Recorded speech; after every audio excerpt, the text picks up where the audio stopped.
Main event of the evening.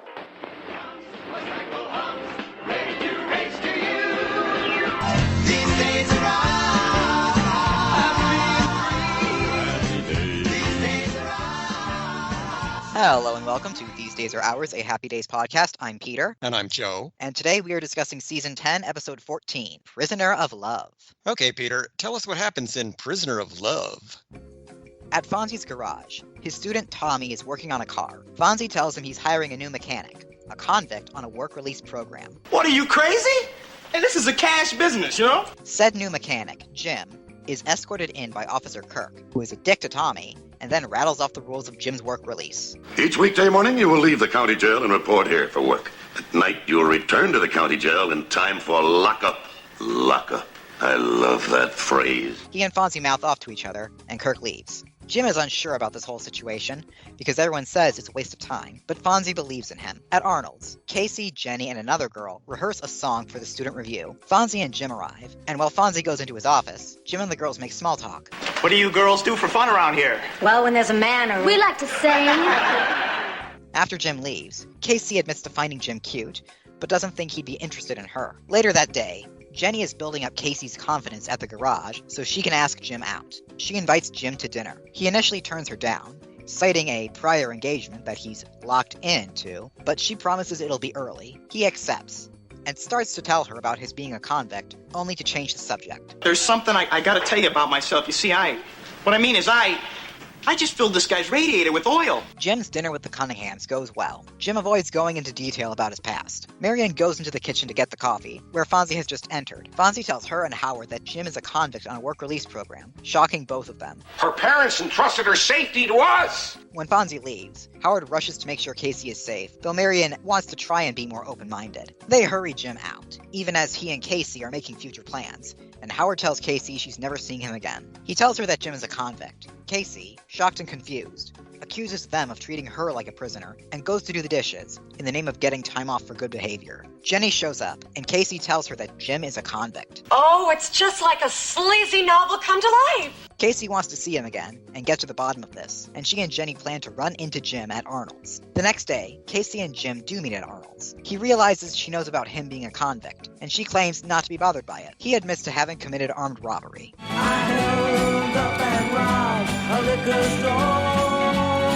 He made a mistake, and now he's serving his time. Casey claims she has to go write a paper for homeroom. Jim realizes that no matter what, everyone will always see him as a criminal, and storms out. You see, no matter what I do, people are gonna treat me like a criminal. So if that's what they want, that's what I'm gonna give them.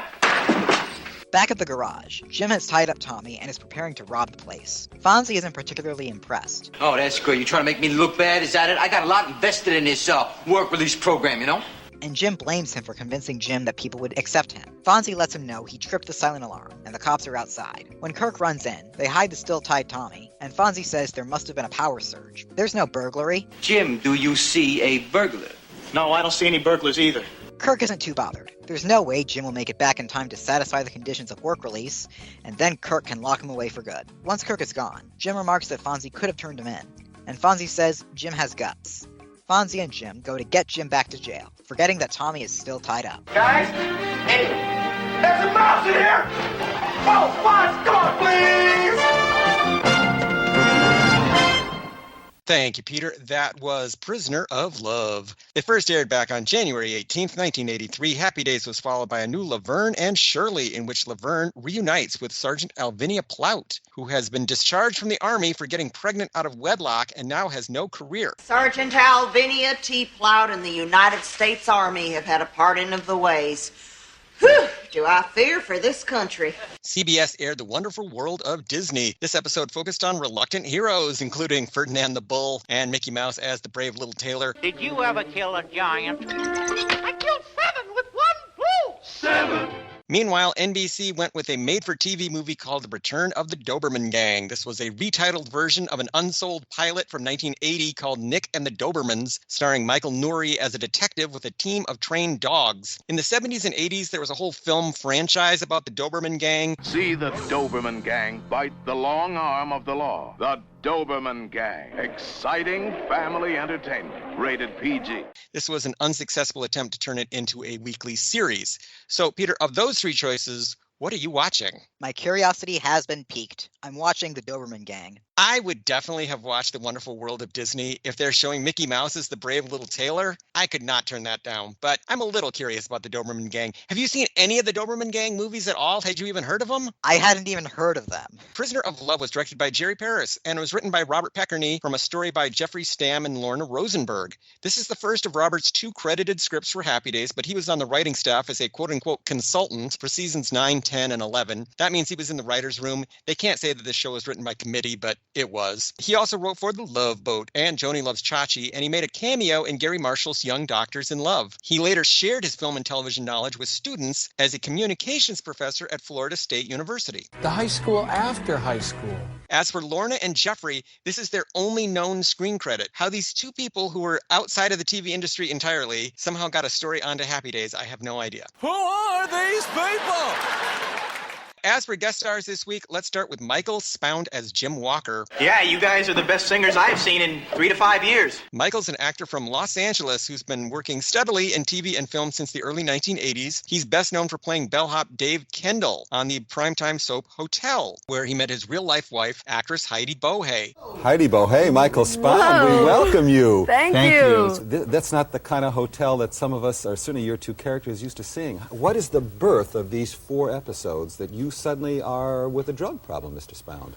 I came back from hiatus and they said to us it's going to be a 4-part episode. And our characters are so perfect and so nice and real Yeah, clean it's a cut and all terrific American, departure. and it happens. Before this episode of Happy Days, he'd already guested on Laverne and Shirley and a show called Teachers Only. Michael's movies include The Ring and Must Love Dogs. On TV, he's guested on Criminal Minds, The West Wing, Star Trek Voyager, Baywatch, Murder, She Wrote, The Love Boat, Family Ties, and way too many more. Peter, what did you think of Peter Spound as Jim Walker? I liked his performance a lot. I think he did very well, both when Jim was trying his best but unsure about it, but also when Jim had snapped and decided, yeah, sure, I might as well rob the garage. I admit to being inordinately amused by his lies by omission, where he doesn't outright say that he was in jail, but he keeps bringing up stuff like, oh yeah, I haven't used a knife for years, and I'm independently employed. They're very stupid, but I did find them very amusing. I do have a question. How old is he supposed to be? Because I got the feeling he was supposed to be in his early 20s, but in this episode he's got a romantic thing going on with Casey, and she outright says that she is 17 years old. So Howard and Marion were fine with this adult man dating their 17-year-old niece, but not when they find out that he's a convict. If the show was a little bit edgier, I would assume that was deliberate social commentary. They kind of dance around it. Marion does at one point say, we think he's a little old for you. True. Your Uncle Howard and I think that Jim is just a little bit older for you. But yeah, he's definitely like a 23-year-old guy dating a 17-year-old girl. That is not going to look good on his record, I will say. Otherwise, I think Michael gives a very, very good performance. As you mentioned, they give him both comedic and dramatic things to do in this episode, and he handles both of them quite well.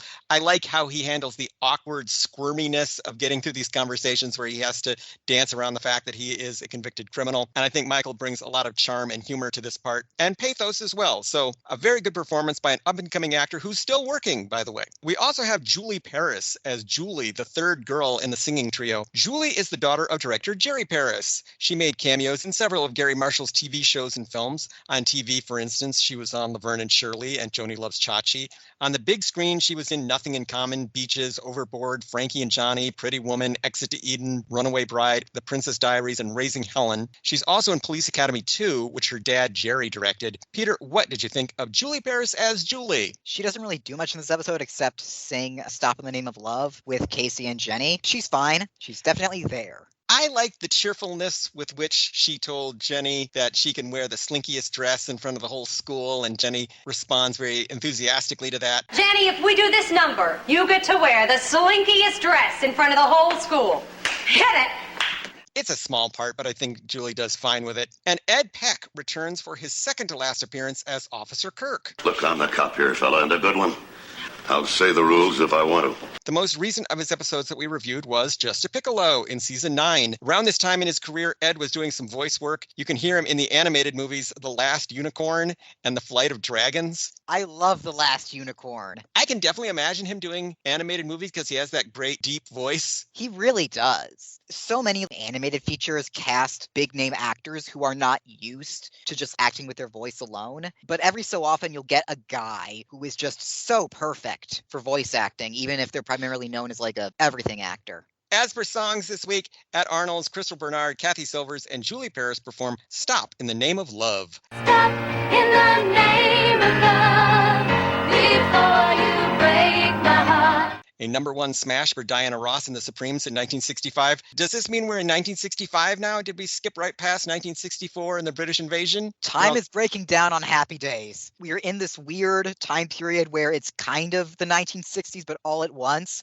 But also you can always see the 1980s sort of seeping in. While Fonzie is still dressed like it's the 1950s. What did you think of their version of Stop in the Name of Love? It was fine. It was very white compared to the original, but I guess that can't be helped. One thing I liked about the arrangement was the little a cappella breakdown near the end of the song. Stop in the name of love. I thought that was a very cool touch that's not actually in the original record. That was fun. And Crystal Bernard has a pleasant enough singing voice. As for cultural and historical references, this episode takes its title from the 1931 ballad Prisoner of Love, written by Russ Columbo and originally recorded by Perry Como. Alone from night to night you'll find me.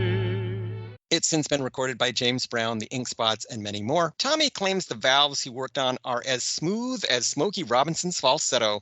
And as smooth as Smokey Robinson's falsetto. William Smokey Robinson is a tremendously successful R&B singer and songwriter from Detroit, Michigan. Smokey and his group The Miracles signed on with Berry Gordy in the late 50s and started having big hits as early as 1960. Smokey's many classics include Shop Around, Mickey's Monkey, You've Really Got a Hold on Me, Tears of a Clown, and many more. Peter, have you taken in any of Smokey Robinson's music over the years? Are you a fan? Yeah, he's got some great songs. He does. He has a great voice, and he's also quite a great songwriter. Every once in a while on the Ed Sullivan Show reruns on MeTV, you'll see Smokey Robinson in his heyday. Definitely worth watching. The plot of this episode revolves around a work release program. In case you're wondering, the state of Wisconsin does have a work release program under which inmates are allowed out once a week for no more than 3 hours at a time, meaning that most of what Jim does in this episode would be completely impossible. Did you think this was a realistic or unrealistic depiction of a work release program, Peter? I don't really know that much about work release programs because I'm very privileged in that way, but since you brought it up, yeah, it is pretty unrealistic, which is a shame. Jenny says that if they had more time, she'd run an upper GI on Casey. My heart keeps saying yes. My brain keeps saying no. Which organ should I listen to? Sweetheart, if we had time, I'd run an upper GI. This is a radiographic X-ray examination of the upper gastrointestinal tract. It shows the esophagus, stomach, and duodenum. Dun, dun, duodenum, dun, dun, dun. Jim refers to the garage as Greaseland. What brings you to Greaseland? He's punning on Graceland, the 13.8-acre estate in Memphis, Tennessee, purchased by Elvis Presley in 1957. The mansion on the property still exists today as a museum. Highlights include the TV room and the jungle room. Jim jokes about being allowed to eat with a knife. Homemade bread, roast beef, knives. Metal knives are not allowed in jails and prisons, so most institutions go with plastic ones. In recent decades, the all-purpose spork has become the utensil of choice in correctional facilities. Peter, I will have to ask, are you aware of Prison YouTube? I am not, no. It is channels of people who have been in prison, talking about what life is like in prison. There's some really good ones. Lockdown 23-1, Jessica Kent, After Prison Show are all ones that I'd recommend. And they have talked about the utensils that you can get in prison. There is a subplot in this episode about Fonzie trying to heat his apartment with toasters. Hey, I really appreciate it, Mr. C, but this is like too small to heat up my apartment, huh? In case you're unaware, trying to heat a room with kitchen appliances is very dangerous and it could lead to a fire. Don't do it. Peter, why isn't Fonzie's apartment heated? Well, Howard is canonically a big cheapskate. That is a very big part of his character. But this cheapness could actually cost him in the long run. The whole garage could burn down. The whole house could burn down from doing that. Yeah, Howard. Thanks a lot. Fonzie says the Cunninghams' cup runneth over with the milk of human contentedness. Your cup runneth over with the milk of human contentedness, you know that? He's combining three things here. My cup runneth over is a biblical quote from Psalms 23:5. It means to have more than enough of something. The milk of human kindness comes from William Shakespeare's Macbeth. Lady Macbeth says it in Act 1, Scene 5. And the contentedness part comes from an advertising slogan. Since 1907, Carnation has been advertising its condensed milk as the milk from contented cows. My mother had a can of Carnation milk on the table, and it said on there, "Contented cows give better milk." And I believe this without a doubt. Normally in his malaprops, Fonzie just combines two things. This week, he's gone all the way up to three. Fonzie says the Cunningham's faces should be smashed into Mount Rushmore alongside Lincoln and the Roosevelt brothers. Mount Rushmore is a massive 60-foot-high sculpture carved into the Black Hills of South Dakota, depicting the faces of 4 U.S. presidents, George Washington, Abraham Lincoln, Teddy Roosevelt, and Thomas Jefferson. Carving began in 1927 and was abandoned in 1941 when the money ran out. Yeah, screw this. It's good enough. Just go with it. And there are no famous Roosevelt brothers. Teddy and Franklin Roosevelt were fifth cousins. Another one of Franklin's fifth cousins, his wife, Eleanor. Marrying your cousin is one of those things where the stereotype is you either do it if you're an extremely rural hillbilly or you're super wealthy or royalty. Howard calls Jim the Birdman from Alcatraz. And there she is sitting in the dining room with the Birdman from Alcatraz. Robert Franklin Stroud was a convicted murderer from Missouri who was incarcerated from 1909 until his death in 1963. He spent his time in various institutions, including Alcatraz off the coast of San Francisco from 1942 to 1959. During his incarceration, he raised birds and became a respected ornithologist. In 1962, the year before he died, his life story was made into a film starring Burt Lancaster. Birdman of Alcatraz. A strange name for a motion picture? Perhaps. But it's the story of one of the strangest men who ever lived. I've actually seen the movie, but it's been years. It used to air on TV quite a lot. Have you ever seen The Birdman of Alcatraz? I have not, but I do kind of want to see it now. Howard compares Jim to Jack the Ripper. This was an unidentified serial killer whose victims were mostly prostitutes in London's East End in the 1880s. He has 5 known victims, and his crime spree has been the source of much speculation. Since he was never caught, we'll never know if he served a lovely brunch, as Howard claims. Yeah, I hear they say that Jack the Ripper used to serve a lovely brunch. But that term, brunch, didn't even exist until 1895. Peter, have you ever gone through a phase where you were fascinated with Jack the Ripper and his crimes? For a few months when I was 11, yes. Jack the Ripper is kind of fascinating more as a cultural phenomenon. You can definitely see the way that he got sensationalized as a precursor to modern true crime, which is basically about taking horrible things that have happened to people and making them into entertainment. You're a naughty one, Saucy Jack. You're a haughty one, Saucy Jack. Jenny says that Jerry Lewis taught at a college before making The Nutty Professor. Or maybe he's a movie star preparing for a part, like when Jerry Lewis taught at that college before he did The Nutty Professor. Jerry indeed taught film at USC, but this was in 1967, 4 years after The Nutty Professor. So he was The Nutty Professor, and he did teach at a real college, but he didn't do one as the preparation for the other. Peter, would you have wanted to take a film class with Jerry Lewis as your professor? I'm going to say no. I was about to say, well, it depends on what he was teaching, but honestly, no. I know that the Jerry Lewis persona is just a persona, and he didn't talk like that doing regular stuff, but no. Well, the Jerry Lewis persona that he plays in the movies is actually nicer than I think the real Jerry Lewis was. I think the real Jerry Lewis was a very angry and bitter guy. Yeah, I don't want to learn from that guy either. Will the real Jerry Lewis please sit down? Fonzie says Kirk needs a bullhorn like Henry Ford needs another Edsel. Henry Ford died in 1947, more than a decade before the Ford Motor Company launched its unsuccessful Edsel division, named for Henry's brother, who was also dead at the time. If you've ever wondered why on The Simpsons Herb Powell named a car after his brother Homer, that's why. Ladies and gentlemen, presenting the car designed for the average man, the Homer.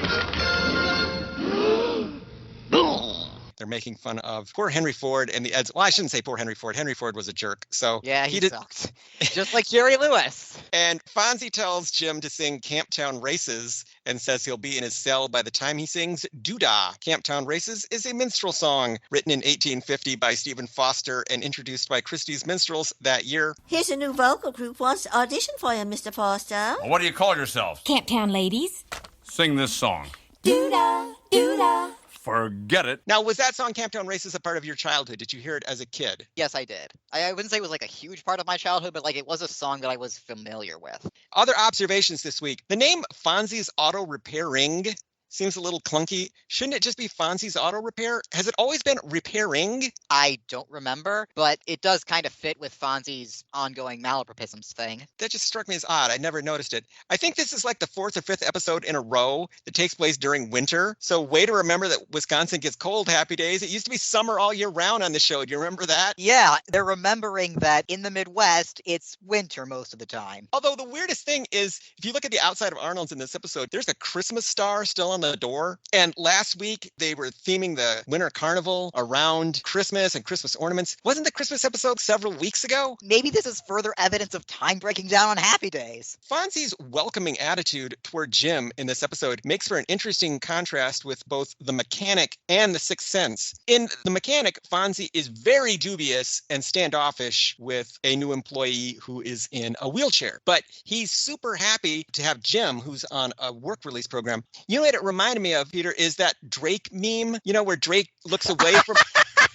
looks away from the one thing and then he smiles at the second thing. Employee in a wheelchair? No. Employee on work release? Yes. In the mechanic, his new employee was very sullen and angry, and I guess that was what Fonzie was more upset with. And on some level, yeah, Fonzie was maybe a little bit put off by him being a wheelchair user because he had some ableism to get over. And then there's the Sixth Sense, where the new guy comes to work at Arnold's and Fonzie is a jerk to him right away, and he drives the guy out of town, and then it turns out later, oh yes, he was actually a criminal. So Fonzie is sort of saved by sheer luck in that episode. Well, maybe he's had some time to think it over and realize that he shouldn't be so judgmental of people. Oh yeah, maybe the mechanic and the Sixth Sense taught Fonzie a lesson, and we're seeing the results of that in this episode. So maybe that's character development for Fonzie. Actually, I would like to say that Fonzie's attitude in this episode is one of my favorite parts about this show. So Fonzie is on his best behavior this week. He's supportive and understanding towards Jim, where the Cunninghams are close-minded bourgeois pigs. Lately, Happy Days has been spotlighting its newer characters.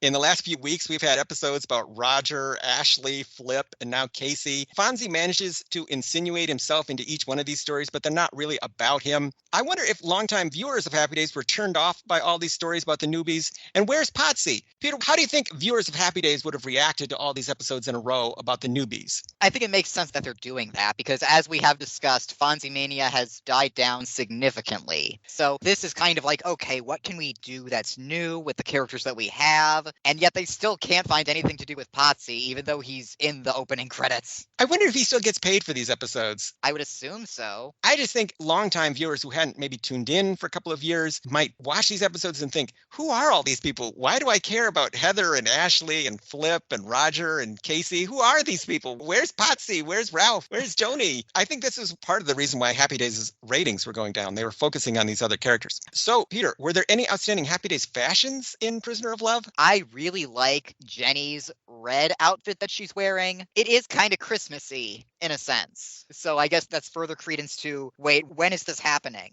I think the costume department works extra hard on Kathy Silvers' outfits in these episodes. Jenny is kind of the fashion leader of Happy Days. So, Peter, I will ask that age-old, timeless question. Was this episode any good? Yeah, this was a pretty good one. I think it's one that I'm going to like better thinking back on it than right after I watched it. But as I was watching it, it went down easy. It had a little bit of social commentary, but not in a way that felt overwhelming or super mishandled. And, you know, this is definitely a good episode for Fonzie. He's come a long way. You come a long way, baby. I was surprised at how much I liked Prisoner of Love. A lot of it is due to Michael Spown's performance as Jim Walker. I think he handles both the comedy and the tragedy of this character very well. Again, we see Fonzie as the hero he should be. It's an interesting spotlight for Casey. We see Casey get to stray from the good girl character that she's always been on the show. But also her means of rebelling against Howard and Marion when she thinks they're being unfair to her is to go do the dishes, which is very funny and also very sad. Well, I think an episode like this shows you how Casey is not just a ripoff of Joni. She's her own character. She has her own quirks and her own personality traits. And I think that's one of the strengths of Prisoner of Love. And very subtly, I think this episode gives Tommy some of his funniest moments. I thought it was funny at the end that Tommy was just left tied up in the office and you don't know how he got out of there. But I thought that was actually kind of funny. I think it's as good a spotlight as Tommy has ever gotten in an episode, too. Yeah. Dick move on Fonzie's part, though. That's your student, Fonzie. His safety is in your hand. That was one place where you could fault Fonzie in this one. But overall, Prisoner of Love was quite enjoyable. If you're a casual fan of Happy Days, this is probably not for you. It doesn't have many of the core characters in it, and it focuses on these secondary characters, but enjoyable nonetheless. So, Peter, how can people keep up with us and find out about all the wonderful things we are doing? Listeners can follow us on Twitter at Fonzie Podcast. They can follow me on Twitter at Peter Volfranc. That's PeterVulfranc. And they can follow me on Twitter at Joe_A_Blevins. They can find this podcast online at thesedaysare.ours.libsyn.com. And they can email us with questions, comments, and concerns at thesedaysarepodcast@gmail.com. So, Peter, what do we have on the docket for next week? Well, earlier you said that people might tune into this and wonder, hey, where's Joni? Well, next episode, Joni and Chachi are returning, and they're bringing along their bandmates in Life is More Important Than Show Business. I am weirdly excited for this, especially to see the band on Happy Days. So, see you later, alligator. In a while, crocodile. Jailbird, jailbird, go around stealing cars. Jailbird, jailbird, end up behind iron bars. Jailbird, jailbird, everyone heard the news. Jailbird, jailbird, singing the jailhouse blues.